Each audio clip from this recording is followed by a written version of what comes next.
2005 के अधिनियम का इफेक्ट रेट्रोस्पेक्टिव इफेक्ट है, प्रोस्पेक्टिव तो है ही, रेट्रोस्पेक्टिव इफेक्ट रहेगा।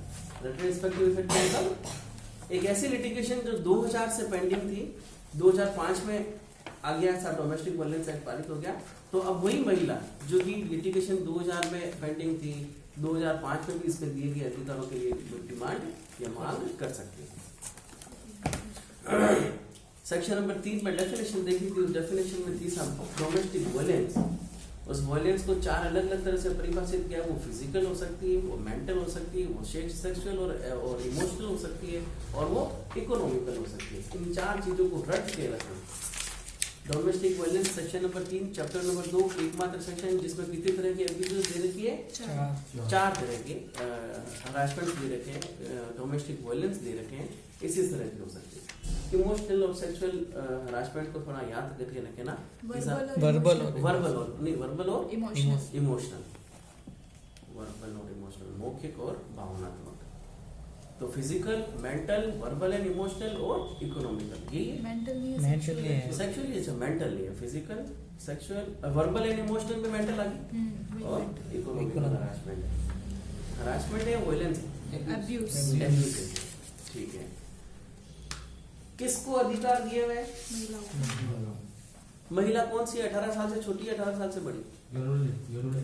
हाँ, मतलब घर में रहने वाली कौन सी महिला को ये इसके तहत संरक्षण दिया गया, प्रोटेक्शन दिया गया है? 18 साल से छोटी, 18 साल से बड़ी, दोनों को। शब्द क्या इस्तेमाल किया है? कोई भी महिला। और महिला मतलब इसमें दावेदार कौन होगी? महिला होगी। और महिला कौन है? इंडियन पेनल कोड में महिला, फीमेल की परिभाषा कहाँ दे रही है? 9 या 10। 9 में तो है नंबर, नंबर का मतलब हो गया वचन। 8 में है जेंडर, और 10 में है पर्सन। 10 में तो पर्सन, तो जेंडर से ले ले। 11 में है क्या? 11-12 महिला कौन है? किसी भी मेल वुमेन है क्या? सॉरी, मेल और फीमेल 11 में दे रखा है, हो सकता है। तो कौन है महिला? किसी भी उम्र की महिला जो कि 18 साल से कम की है, ज्यादा की, कोई भी मांग कर सकता है। किसके विरुद्ध मांग सकते हैं?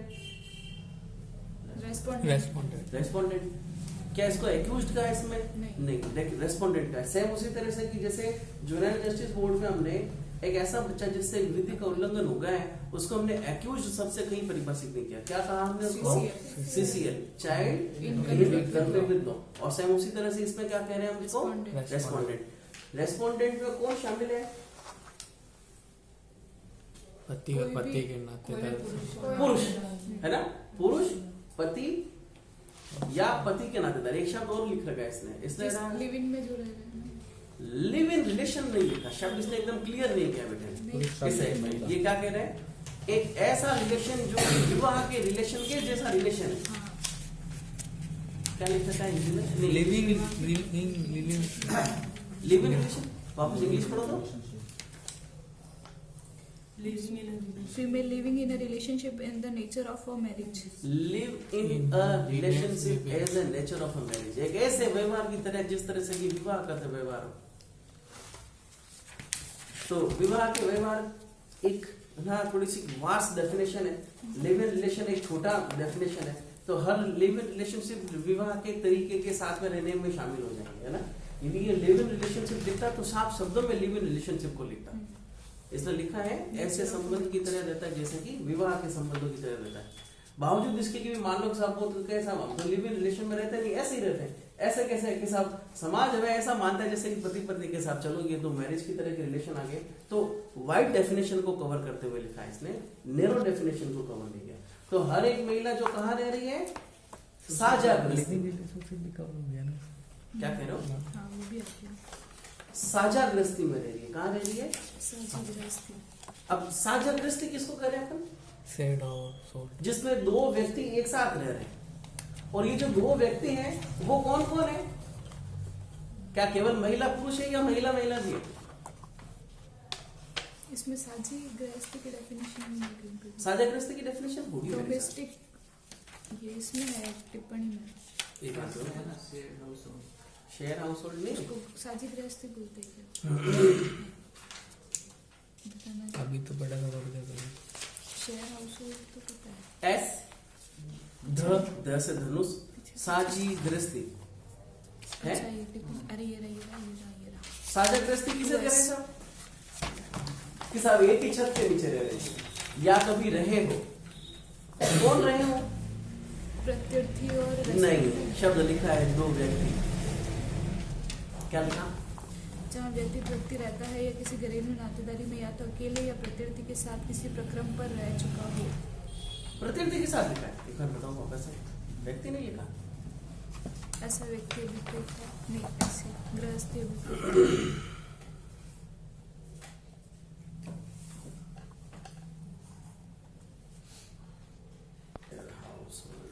शायद नातेदारी में लिखा होगा। घरेलू नातेदारी, एफ में आओ, डोमेस्टिक रिलेशन। दो व्यक्तियों की नातेदारी। हाँ, घरेलू नातेदारी कौन सी है? दो व्यक्तियों के बीच नातेदारी। व्यक्तियों के बीच में नातेदारी है ना। अब ये दो व्यक्ति कौन कौन है? क्या दो व्यक्ति दोनों आपस में महिला पुरुष ही होने जरूरी है या महिला भी हो सकती है? महिला भी हो सकती है। महिला भी हो सकता है। तो जब घरेलू नातेदारी शब्द में व्यक्तियों को छिपा रखा है तो जाहिर सी बात है रेस्पोंडेंट में भी कौन सा शब्द होगा? महिला भी शामिल होगी। हालांकि उसमें साफ लिख रखा है रेस्पोंडेंट में कि कोई भी पुरुष जो कि कितनी वर्ष की उम्र प्राप्त कर चुका है, 18 वर्ष से ज्यादा की उम्र, मतलब एडल्ट पुरुष के बारे में बात की। वयस्क पुरुष। तो फिर बाद में इन्होंने प्रोविजन में क्या किया? परंतु में मगर विवाह में या फिर विवाह के संबंध की जैसी नातेदारी में रहते हुए कोई महिला चाहे तो पति या पति के नातेदार के विरुद्ध भी इस तरह के कंप्लेंट या फिर इस तरह की शिकायत कर सकती है। तो पति या फिर उस पुरुष के नातेदार में कौन कौन शामिल है? महिला भी। तो भाई पति के नातेदार में पति के पिता, पति का भाई और पति की माता भी शामिल है।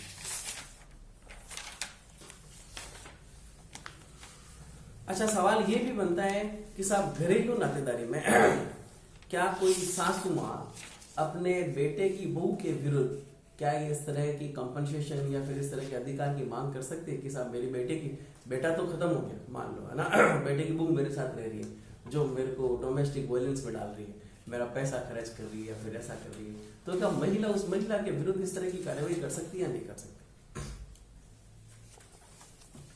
यदि ये नहीं कर सकती तो फिर डोमेस्टिक वायलेंस एक्ट का उद्देश्य क्या होता है? इसका मतलब ये है कि कहीं ना कहीं लेजिस्लेशन का ये इंटेंशन रहा है कि महिलाओं को संरक्षण दिया जाना है, चाहे पुरुषों के द्वारा हो या महिलाओं के द्वारा। तो इस तरह का इंटरप्रिटेशन करते हुए जुडिशरी ने ऐसा कहा उस केस में, जो कि कल दीपक ने बताया था। कौन सा था? संध्या मनोज वानखेड़े। संध्या मनोज फिर बाद में Manoj Wankhede versus Manoj Wankhede 2011 supreme court का SCC है। सुप्रीम कोर्ट कैसे 786 नहीं 650। तो ओवरऑल क्या बात चल रही है? ओवरऑल बात ये चल रही है रेस्पोंडेंट की डेफिनेशन पढ़ रहे हैं कि साहब प्रत्यर्थी कौन है?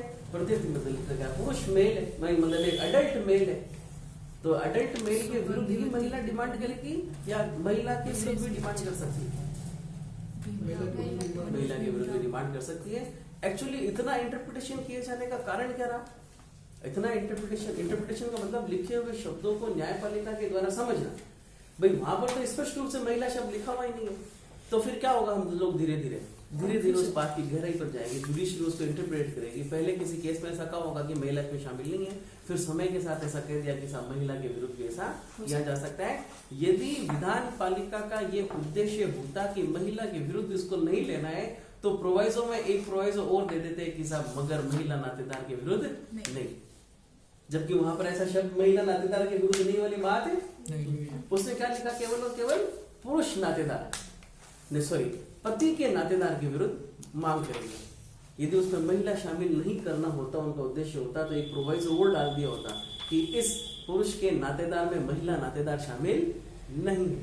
क्योंकि ऐसा लिखा हुआ नहीं है तो जुडिशरी के पास में ऐसा एक इंटरप्रेट किए जाने का आधार पैदा हो गया कि ये महिलाओं के विरुद्ध भी आदेश पारित किए जाने के लिए जुडिशरी सशक्त है।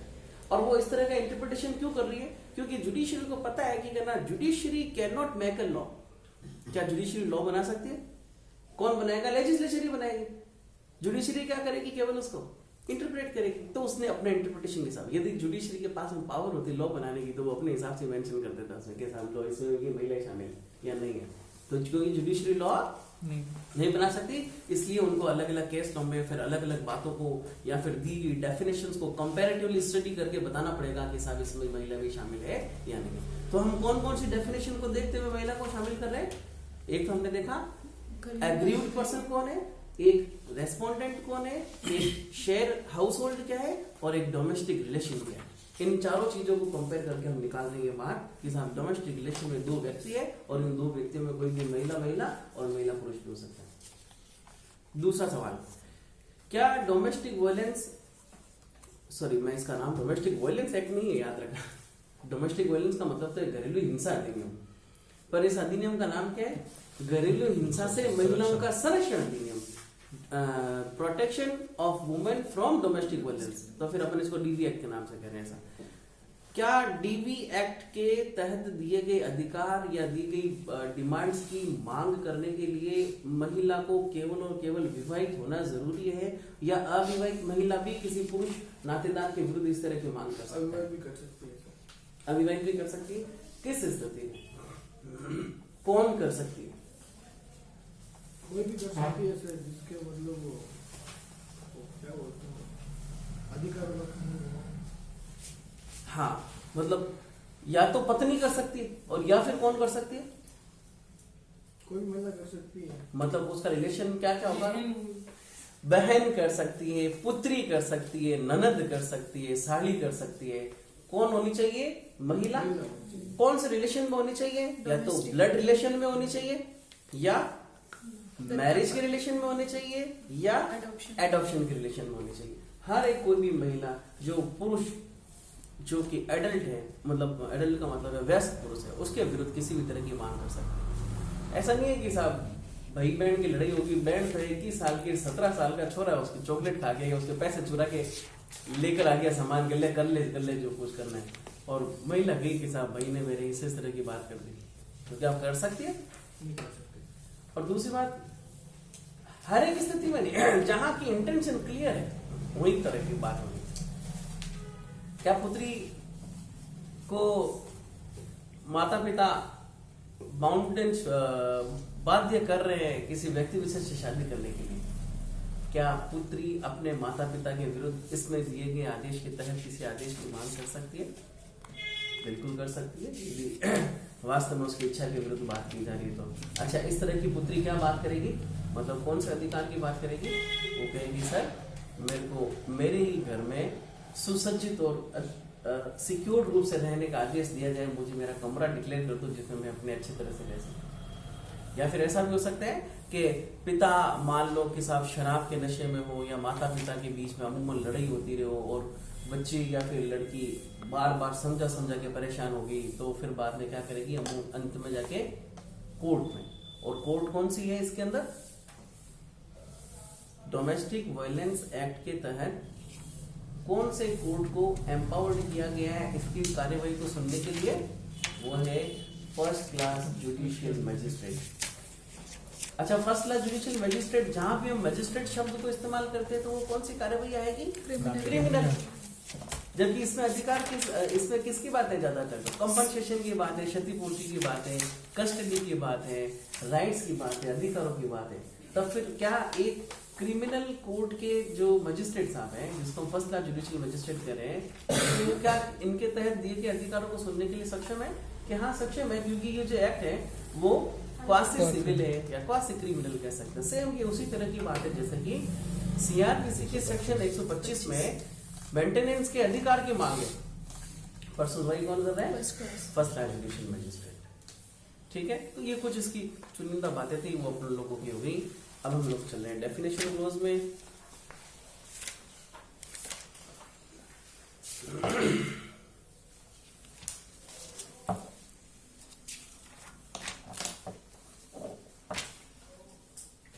कल हमने इसकी ऑब्जेक्ट पढ़ लिया था। सेक्शन प्रिलिमिनरी क्या करी साहब, ये अधिनियम कहाँ तक लागू होगा? मेरे अधिनियम में अभी भी लिखा हुआ है इसका विस्तार जम्मू कश्मीर के सिवाय संपूर्ण भारत पर होगा। क्या ये डेफिनेशन ठीक है? संपूर्ण भारत में होगा। जम्मू कश्मीर के सिवाय इन शब्दों को क्या कर दिया है, हटा दिया गया है। कौन सा संशोधन करके? 2019 तारीख 31 अक्टूबर 31 अक्टूबर 2019 का अमेंडमेंट करके लिखा हुआ है तुम्हारे नीचे। ये 31 अक्टूबर मेरी शादी की सालगिरह की तारीख है। उनको अधिनियमित करने के लिए हो गया। 2005 में 43वां संख्यांक आई है और 13 सितंबर को प्रेसिडेंट की सिग्नेचर मिला इसको और 14 सितंबर को उसको क्या कर दिया है, प्रकाशित कर दिया। सेक्शन नंबर 2, एक definition aggrieved person, very important definition 2A। Aggrieved person means any woman, क्या उम्र लिखी, एनी वुमन हु इज और हैज बीन, जो है या रही है, इन अ डोमेस्टिक रिलेशन, एक घरेलू नातेदारी में। ये शब्द घरेलू नातेदारी इसलिए लिखा गया है बेटा कि कहीं ऐसा नहीं हो कि साहब किसी किराएदार के विरुद्ध ही मांग कर, अरे यार किराएदार एक अलग बात है, वो डोमेस्टिक रिलेशन में नहीं है आपसे। डोमेस्टिक रिलेशन में वही है जिसकी डेफिनेशन डोमेस्टिक रिलेशन में दी with the respondent and who alleges to have been subjected to any act of domestic violence by the respondent. जो कोई भी इस तरह की बात कर रही है कि साहब रेस्पोंडेंट ने इसी तरह की बात की थी, वो व्यथित व्यक्ति है। बालक कौन है, जो 18 वर्ष से कम है। क्या महिला है या पुरुष है? कोई भी कोई भी व्यक्ति, ये महिला पुरुष कोई भी हो सकता है जो adopted है। जिसने 18 वर्ष किया है। प्रतिकरण आदेश हटाओ ये तो। घरेलू घटना रिपोर्ट क्या है साहब, domestic incident report. Probation officer जो बना के दे रहा है, जैसे कि अभी अपन ने जेजेबी और CWC के सामने सोशल इन्वेस्टिगेशन रिपोर्ट कौन बना के लेकर आ रहा था? प्रोबेशन ऑफिसर हो सकता था या पुलिस ऑफिसर हो सकता था या फिर जुवेनाइल की स्पेशल यूनिट हो सकती थी। स्पेशल क्या बना के लेकर आ रही है? Social investigation report. उसके आधार पर क्या कह रहे हैं, बच्चे के बारे में अनुमान लगाया जा रहा है। सेम उसी तरह की बात कौन लाकर देगा? घरेलू घटना रिपोर्ट के बारे में, जिसको हम करें डोमेस्टिक इंसिडेंट रिपोर्ट, कि साहब वास्तव में इसके साथ में इस तरह का कोई ऑफेंस या इस तरह की कोई बात हुई। घरेलू नातेदारी कैसे करें? से ऐसे दो व्यक्तियों के बीच नातेदारी अभिप्रेत है जो साझी गृहस्थी में एक साथ रहते हैं या किसी समय साथ रह चुके हो, जब वे समरक्तता, विवाह या विवाह, दत्तक ग्रहण की प्रकृति की किसी नातेदारी के द्वारा संबंधित है या एक अविभक्त कुटुंब के रूप में एक साथ रहने वाले कुटुंब के सदस्य हो। कर लोगे डोमेस्टिक सर रिलेशन? इसलिए मतलब ये क्यों लिखा है कि जब वे समरक्तता, विवाह द्वारा या विवाह शब्द इसने तो मुझे भी किया है confuse. Outside when they are related by marriage और through a relationship in the nature of marriage. हाँ ये हो गया ना बेटा, वो वाले रिलेशन। वैसा ही है। हाँ लिविंग, जैसे कि लिव इन रिलेशनशिप, एक एग्जांपल दे सकते हैं अपन इसका, है ना। दत्तक ग्रहण की प्रकृति की किसी नातेदार के द्वारा संबंधित है या एक अविभक्त कुटुंब के साथ में के रूप में रहने वाले कुटुंब के सदस्य। ये अविभक्त कुटुंब क्या है साहब? Joint family. ठीक है। घरेलू हिंसा का अर्थ यही है 3 में। दहेज अधिनियम का अर्थ यही हो जाएगा 3 में। मजिस्ट्रेट का मतलब क्या है साहब? अन्यथा निवास करता है उस क्षेत्र में जिसमें व्यतीत व्यक्ति अस्थायी रूप से या अन्यथा निवास करता है, जिसमें प्रत्यर्थी निवास करता है या जिसमें घरेलू हिंसा का होना अभिकथित है। 3-4 बातें बताइए बेटा उसमें। मजिस्ट्रेट कौन सा है? नंबर 1, जहां पर एग्रीव्ड व्यक्ति टेम्पररी रूप से रह रही है या अन्यथा का मतलब हो सकता है परमानेंट रहे या किसी काम करने के लिए रहे, या जिसमें प्रत्यर्थी निवास करता है, जिसके विरुद्ध मांग की जा रही है, या जिसमें घरेलू हिंसा का होना अभिकथित है। जहां पर, है ना, जहां घरेलू हिंसा होना अभिकथित है वहां का मैजिस्ट्रेट होगा। फर्स्ट क्लास है। हाँ, तो जुरिडिक्शन कौन कौन सा का है? जहां पर एग्रीव्ड व्यक्ति स्थायी या टेम्पररी रूप से रह रहे या रेस्पोंडेंट रह रहे या डोमेस्टिक वायलेंस जहां हुई है। कौन कौन है? फर्स्ट क्लास जुडिशियल मजिस्ट्रेट या फिर मेट्रोपॉलिटन मजिस्ट्रेट। आइए, चिकित्सकीय सुविधाओं को हटाओ, धनीय अनुतोष को हटाओ, अधिसूचना को हटाओ, विधि संरक्षण अधिकारी संरक्षण आदेश, ये सब अपन उस वक्त पढ़ लेंगे। प्रत्यर्थी अपन लोगों ने पढ़ी लिया है। साझा गृहस्थी क्या है साहब? ऐसे गृहस्थी अभिप्रेत है जहां व्यथित व्यक्ति रहता है या किसी घरेलू नातेदारी में, या तो अकेले या प्रत्यर्थी के साथ किसी प्रक्रम में रह चुका है। पढ़ लेना, पता चल जाएगा से क्या है घरेलू नातेदारी। नहीं सॉरी, ये शेयर होल्ड हाउस आश्रय गृह से हटा के सेक्शन नंबर 3 घरेलू हिंसा की परिभाषा। एग्जाम के पॉइंट ऑफ व्यू से very important definition, very important section.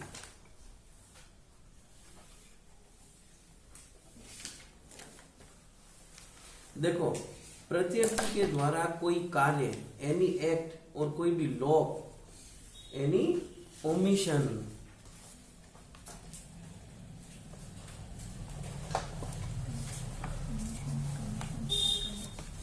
Omission कहां बताया गया है सब?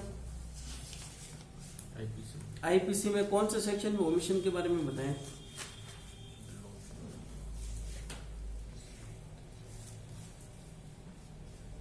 हाँ जी, तो चलो बताओ।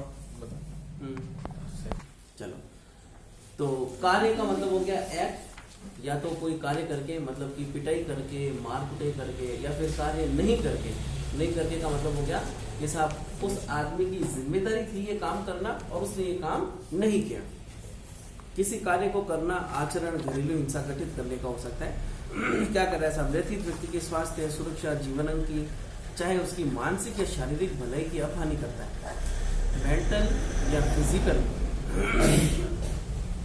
फिजिकल रूप से उसे क्या कर रहा है साहब? हार्म कर रहा है, इंजुरी कर रहा है, या उसे कोई क्षति पहुंचाता है, या उसे संकटापन करता है, या उसकी ऐसा करने की प्रवृत्ति, और जिसके अंतर्गत शारीरिक दुरुपयोग भी है, लैंगिक दुरुपयोग भी है, मौखिक और भावनात्मक दुरुपयोग, आर्थिक दुरुपयोग कारित करता है। ये तो इसने एक जनरल बात लिखी है। तो किस किस तरह के दुरुपयोग है साहब? फिजिकल भी है, सेक्सुअल भी है, ओरल भी है, इमोशनल भी है और इकोनॉमिकल भी है। दूसरा, किसी दहेज या अन्य संपत्ति या मूल्यवान प्रतिभूति के लिए किसी विधि विरुद्ध मांग की पूर्ति के लिए उसे या उससे संबंधित किसी अन्य व्यक्ति को प्रपीड़ित करने की दृष्टि से व्यथित व्यक्ति को उत्पीड़ित करता है, या उसकी अपहानि करता है, या उसे क्षति पहुंचाता है, या संकटापन करता है।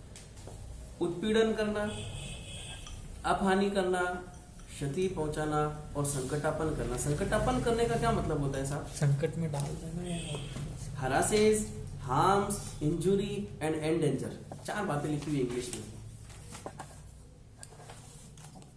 हरासेस, harms, injury and endanger. Endanger का मतलब होता है इस बात को खतरे में डालना कि ना अब उसके विरुद्ध इस तरह का काम होने ही वाला है। कह रहे तुमने ऐसा किया नहीं, ये नहीं किया, फलाना नहीं किया, फुबला।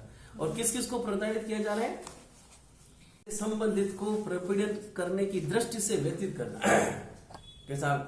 तेरे मतलब एक पति के द्वारा एक पत्नी को ये दिया जा रहा है कि तेरे मम्मी पापा में इतने ही मैनर्स नहीं है क्या, या फिर तेरे भाई में इतने वो नहीं है क्या। तो इस बात क्या ऐसा करके किसको प्रताड़ित कर रहे हो आप? उसे महिला। और दहेज में कौन सी क्या है साहब? दहेज क्या है? दहेज का मतलब विवाह के समय, विवाह के पश्चात या विवाह के पूर्व किसी भी संपत्ति को लिए जाने की मांग करना। खंड क और ग में वर्णित किसी के आचरण के द्वारा व्यथित व्यक्ति उससे संबंधित किसी व्यक्ति पर धमकी का प्रभाव रखना। व्यथित व्यक्ति को अन्यथा क्षति पहुंचाना या उत्पीड़ित करना, या शारीरिक रूप से या मानसिक रूप से। अन्यथा मतलब और किसी दूसरे रूप से भी हो सकता है। शारीरिक दुरुपयोग पढ़ लेंगे। लैंगिक दुरुपयोग महिला की गरिमा का दुरुपयोग से शामिल है, याद रखना है ना। मौखिक और भावनात्मक देखो साहब, अपमान, अपहास, तिरस्कार, गाली, विशेष रूप से संतान मतलब बच्चा पैदा नहीं होना, या नर बालक के न होने के संबंध में अपमान या उपहास करना। उपहास करने का मतलब हंसी उड़ाना, अपमान करने का मतलब उसको लज्जित करना। क्या करने के लिए? हो सकता है कि साहब महिला इनफर्टाइल हो जाए, उससे बच्चे पैदा नहीं हो रहे, चाहे वो कुछ कोई भी बच्चा हो, तो महिलाओं के द्वारा ताना मारा जाता है कई बार इस तरह का ना। और या फिर बच्चे तो पैदा हो रहे हैं मगर लड़कियां पैदा हो रही है, लड़के पैदा नहीं हो रहे, तो उस पर एक बात विशेष को कहना, टीका टिप्पणी करना। ये क्या है? मौखिक और भावनात्मक दुरुपयोग में शामिल है। किसी ऐसे व्यक्ति की शारीरिक पीड़ा कारित करने की लगातार धमकियां देना हो गया। आर्थिक दुरुपयोग,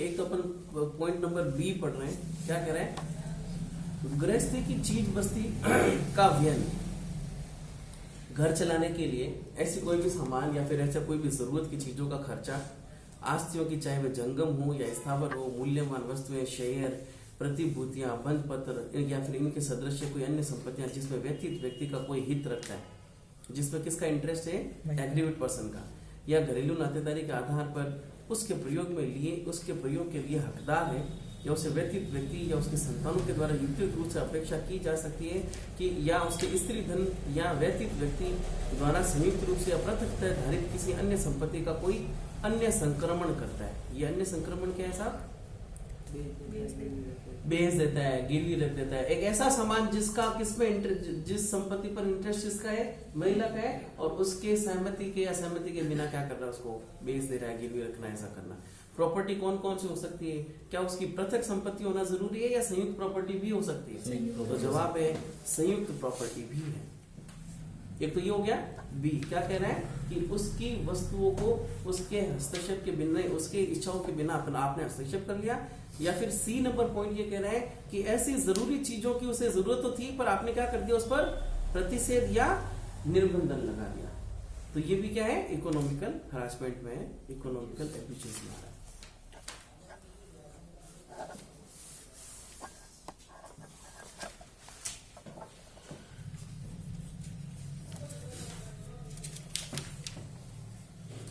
चैप्टर नंबर 2 और सेक्शन नंबर 3 खत्म करके हम आगे चैप्टर नंबर 3 पे। संरक्षण अधिकारी को जानकारी का दिया जाना या जानकारी देने के दायित्व का अपवर्जन, इंफॉर्मेशन टू प्रोटेक्शन ऑफिसर। ये कौन है साहब? ये प्रोटेक्शन ऑफिसर कौन है? जिस एग्जाम में कोई क्वालिफाई नहीं हुआ अभी के एग्जाम में। अभी तो इसने बोर्ड ने बहुत थर्ड ग्रेड की टीचर के बराबर का। हाँ, वो बात अलग है, यदि सेकंड एलडीसी में हो रहा है तो फिर उसमें 3600 नहीं होकर 2800 ही है। एलडीसी के जो थर्ड ग्रेड की वैकेंसी, उसमें दो तरह की उसने क्लासिफिकेशन कर रखा है, एक 3600 और एक 2800।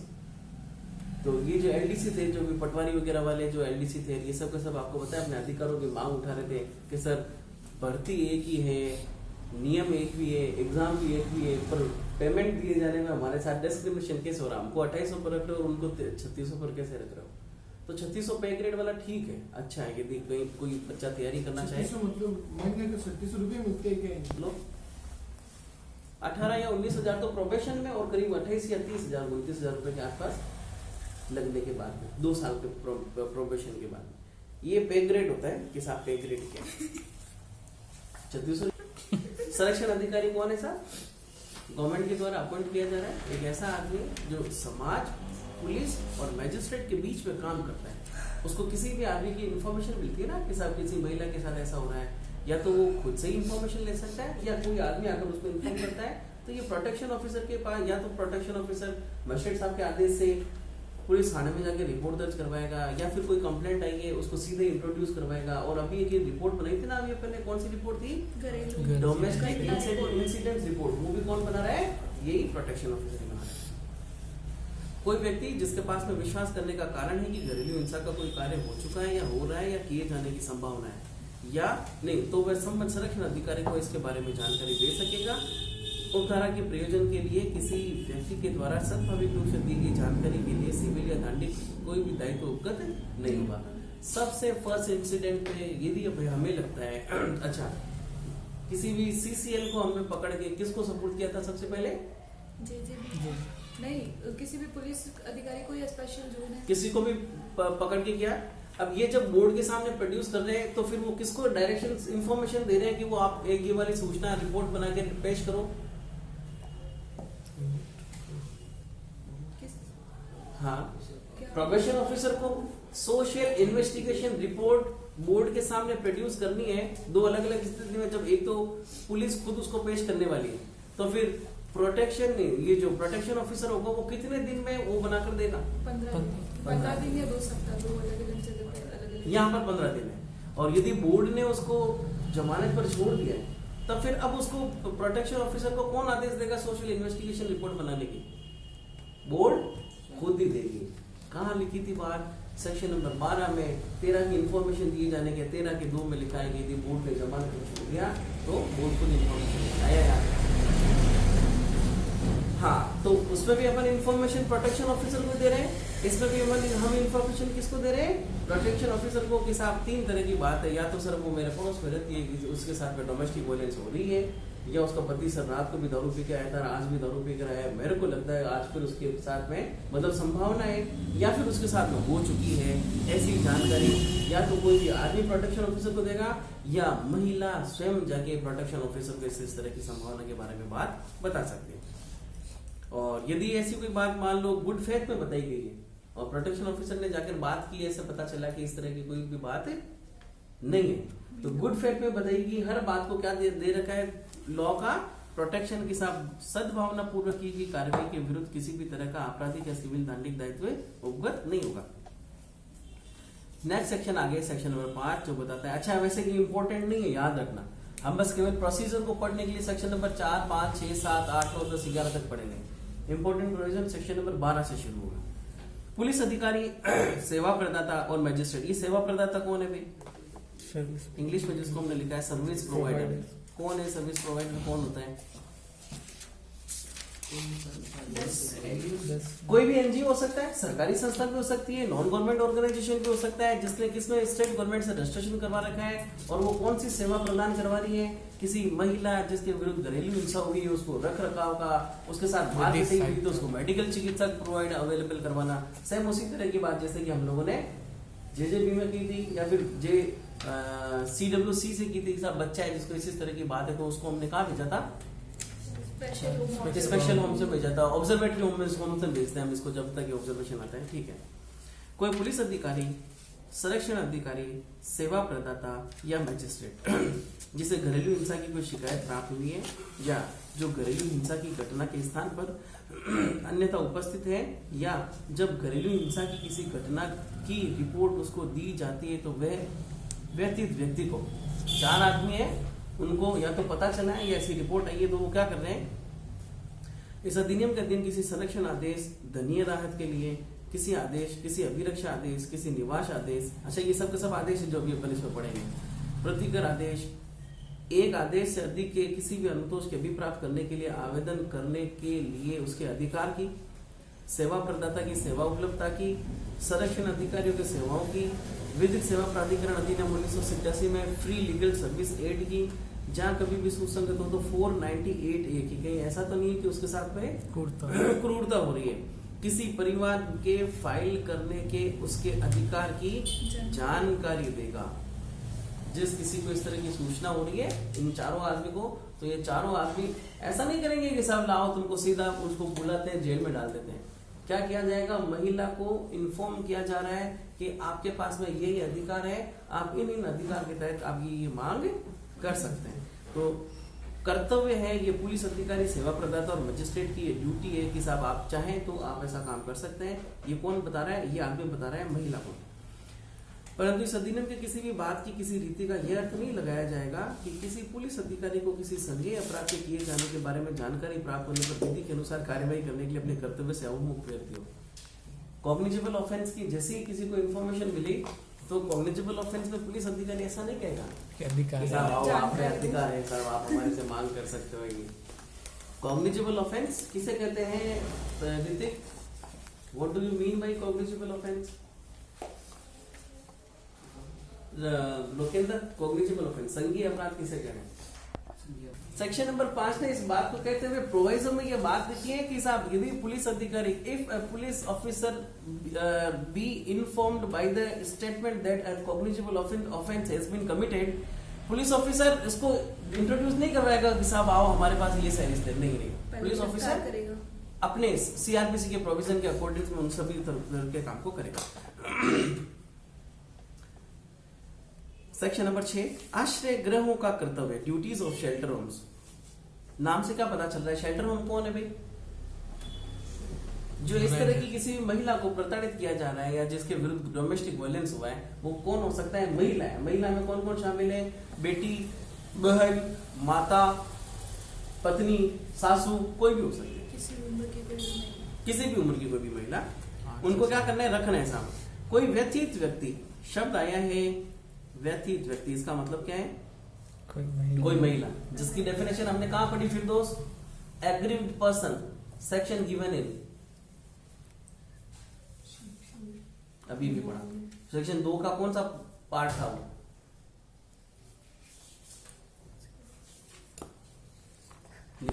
तो एग्रीव्ड पर्सन की डेफिनेशन कहां दे रखी है? ठीक है। एग्रीव्ड पर्सन कौन है? महिला है। आगे साहब, व्यतीत व्यक्ति या उसकी ओर से कोई संरक्षण अधिकारी या कोई सेवा प्रदाता किसी आश्रय गृह के बाहर साधक व्यक्ति से। अच्छा, ये संरक्षण अधिकारी या सेवा प्रदाता कहां से आ गए? जिसको भी जानकारी, जिसको अभी भी इंफॉर्मेशन दी है ना। सेक्शन नंबर 4 में क्या दिया था कि साहब इन तरह के आदमी को अपन लोग इन्फॉर्मेशन दे सकते हैं। सेक्शन नंबर 5 में इन तरह के आदमियों को जैसे भी कोई इन्फॉर्मेशन मिले तो वो इसी तरह का काम करेगा। किसी आश्रय गृह के बाहर साधक व्यक्ति से उसको आश्रय उपलब्ध करवाने का अनुरोध करता है, तो आश्रय गृह का ऐसा बाहर साधक व्यक्ति व्यथित व्यक्ति को आश्रय गृह में आश्रय उपलब्ध करवाएगा। Shelter home shall provide shelter.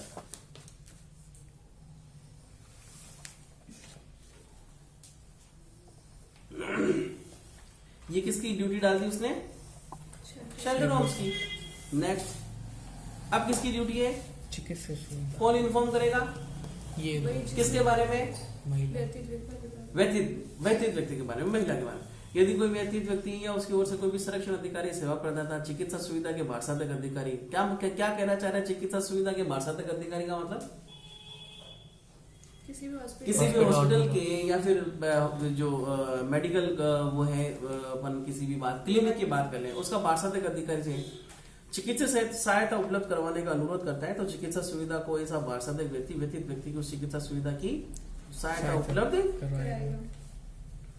Section number 8, संरक्षण अधिकारी की नियुक्ति। एग्जाम के पॉइंट ऑफ व्यू से कोई इंपॉर्टेंस नहीं है इन सेक्शंस की, सभी की कि साहब इनकी ये किसकी। इनके लिए आप अपन एक सीरीज बना लेंगे, जैसे कि 4 में तो आ गई है इंफॉर्मेशन, 5 में आ गई है ड्यूटीज है। ये किसकी ड्यूटी है? ये सभी की। 6 में है शेल्टर होम्स, 7 में है मेडिकल फैसिलिटीज, 8 में हो गया संरक्षण अधिकारियों की नियुक्तियां। संरक्षण अधिकारी की नियुक्ति कौन करेगा? यदि खुशवीर का प्रोटेक्शन ऑफिसर एग्जाम में सिलेक्शन हो जाता और अभी खुशवीर प्रोटेक्शन ऑफिसर बने हुए होते, किसने अपॉइंटमेंट किया था? State government. आ जाओ, राज्य सरकार अधिसूचना के द्वारा प्रत्येक जिले में उतने संरक्षण अधिकारी की नियुक्ति करेगी जितने वे आवश्यक होंगे, और वह उस क्षेत्र के अधिसूचित करेगा जिसमें भीतर संरक्षण अधिकारी, अच्छा वो जगह भी बता देगा कि साहब यहाँ पर आपको आपके कर्तव्यों का पालन करना है। संरक्षण अधिकारी जहां तक संभव हो महिलाएं होंगी, अच्छा उसमें भी लिखा हुआ होगा आपके कि साहब मैक्सिमम हम किसको देंगे प्रायोरिटी? महिलाओं को, और उनके पास ऐसी अर्हताएं और अनुभव होगा तो जैसे विहित की जाएगी। संरक्षण अधिकारी बनने के लिए क्या एलिजिबिलिटी वगैरह निकलती है? जब वो वैकेंसी निकलती है ना, तब उसमें लिखा होता है कि साहब हमें ये चाहिए, ये चाहिए, ये चाहिए। संरक्षण अधिकारी और उसके अधीनस्थ अन्य अधिकारियों की सेवा के निर्बंधन कैसी शक्ति होगी?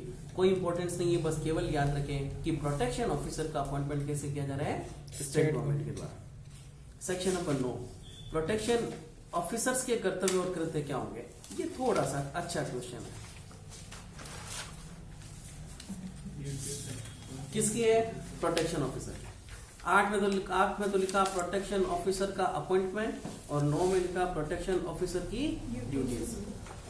संरक्षण अधिकारियों के निम्नलिखित कर्तव्य। नंबर 1, किसी मजिस्ट्रेट को इस अधिनियम के अधीन उसके कर्तव्यों के निर्वहन में सहायता करना। मैजिस्ट्रेट की हेल्प कर रहा है। क्या मैजिस्ट्रेट साहब खुद चाहेंगे क्या कि साहब रिपोर्ट वगैरह बनाने के लिए या नहीं? ये भाई साहब जाएंगे, पीओ साहब।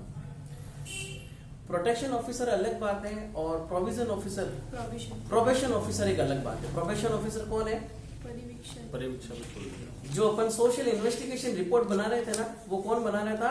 प्रोबेशन ऑफिसर बना रहा था, प्रोटेक्शन ऑफिसर नहीं बना रहा था। क्या दोनों में क्या है? प्रोबेशन तो है ना परिवीक्षा अधिकारी को हम कहते हैं, और परिवीक्षा का मतलब है परिवीक्षक, और परिवीक्षा का मतलब है सुपरवाइज करना। एक किसी अपराधी को शहर में छोड़ दिया, उसकी मतलब देखना कि क्या है, कि साहब अब ये वापस ऐसा कोई ऑफेंस कर रहा है या नहीं कर रहा, ठीक है। और प्रोटेक्शन ऑफिसर प्रोटेक्ट करता है। किनको? वुमेन्स को। वो बात अलग है कि कभी कभी क्या करते हैं कि प्रोबेशन ऑफिसर को एक चार्ज दे देते हैं प्रोटेक्शन ऑफिसर का, तो फिर वो प्रोबेशन ऑफिसर प्रोटेक्शन ऑफिसर का भी काम करता रहता है। किसी घरेलू हिंसा की शिकायत की प्राप्ति पर किसी मजिस्ट्रेट को ऐसे प्रारूप और रीति में जिसका विरोध की जाए घरेलू हिंसा की, पढ़ो तो जरा जनाब इसको।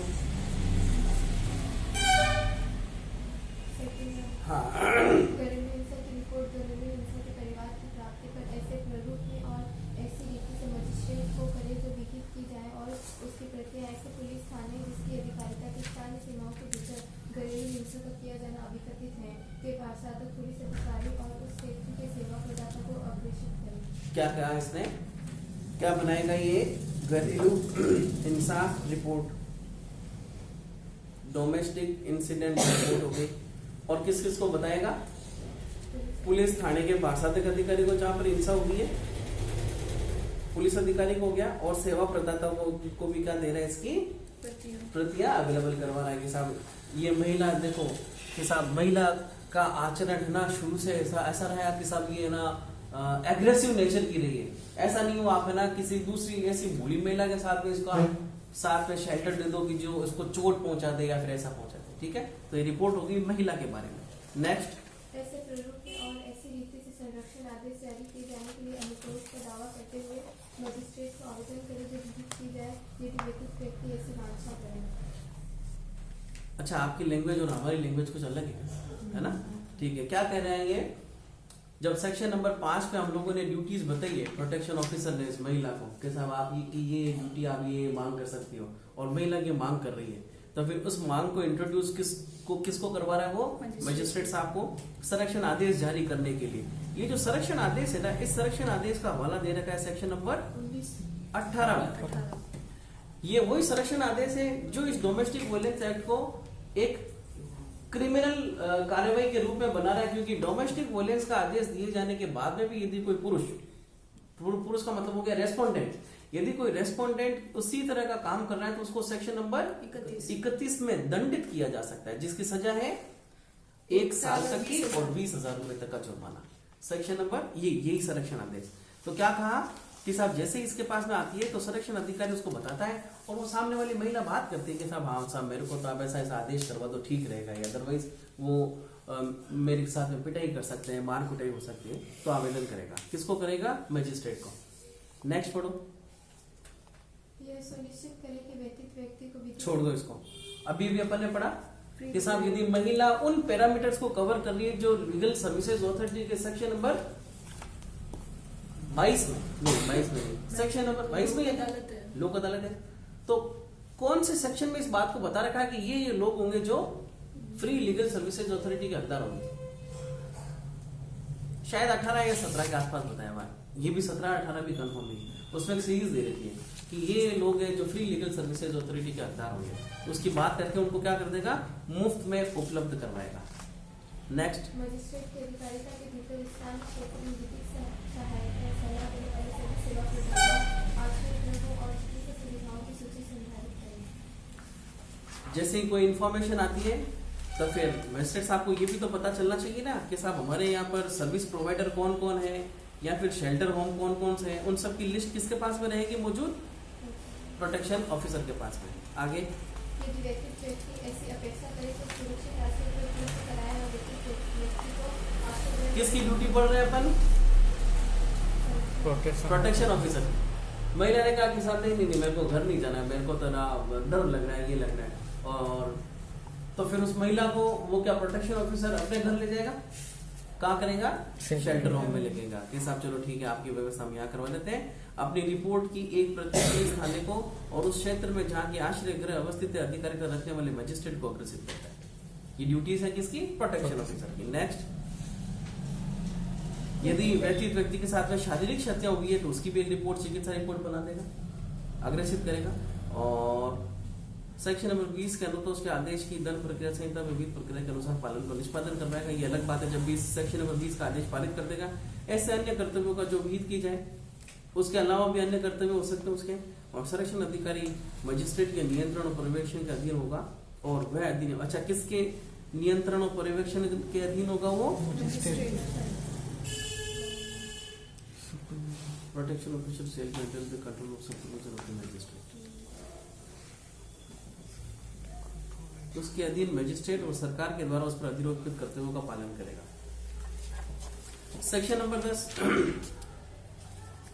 सेवा प्रदाता कौन होगा? एनजीओ। पढ़ने की कोई जरूरत नहीं है, बस केवल सेक्शन नंबर 10 को देख लेना। क्या नाम से? सेवा प्रदाता। ये कौन सेवा प्रदाता है? जो कि सर्विस प्रोवाइड करवा रहा है महिलाओं के संबंध में, जिसको डोमेस्टिक वायलेंस से रिलेटेड बात हुई। किसने रिपोर्ट दी इसको? Protection officer. सरकार के कर्तव्य, सरकार के कर्तव्य किसी एक्ट के बारे में क्या होता है? तो सरकार के कर्तव्य किसी एक्ट के बारे में क्या होता है? कि वो कार्य जो इसमें लिखे हुए हैं वो हो रहे हैं नहीं हो रहे हैं, और इस एक्ट का व्यापक प्रचार प्रसार करें, है ना, कि सब महिलाओं को पता चले इस तरह की बात। और उसी को करते हुए अभी भी अपने जो कॉलेज आयुक्तालय, जो कॉलेज शिक्षा का जो आयुक्तालय, उसने एक आदेश पारित किया है कि सारी महिलाओं को उनके कानूनी अधिकारों के संबंध में जागरूक करने के लिए वर्कशॉप अवेलेबल करवाओ, है ना। उसी के फर्दरेंस में अपन वर्कशॉप करवाए और कल बांगड़ कॉलेज में भी करवाए। कौन करवा रही है? सरकार करवा रही है। हो सकता है महिला बाल अधिकारिता विभाग में एक अलग अलग तरह के वो अवेलेबल करवा दे, कोर्ट में अवेलेबल करवा दे, कॉलेज में करवा दे। तो ये सब कौन कर रही है?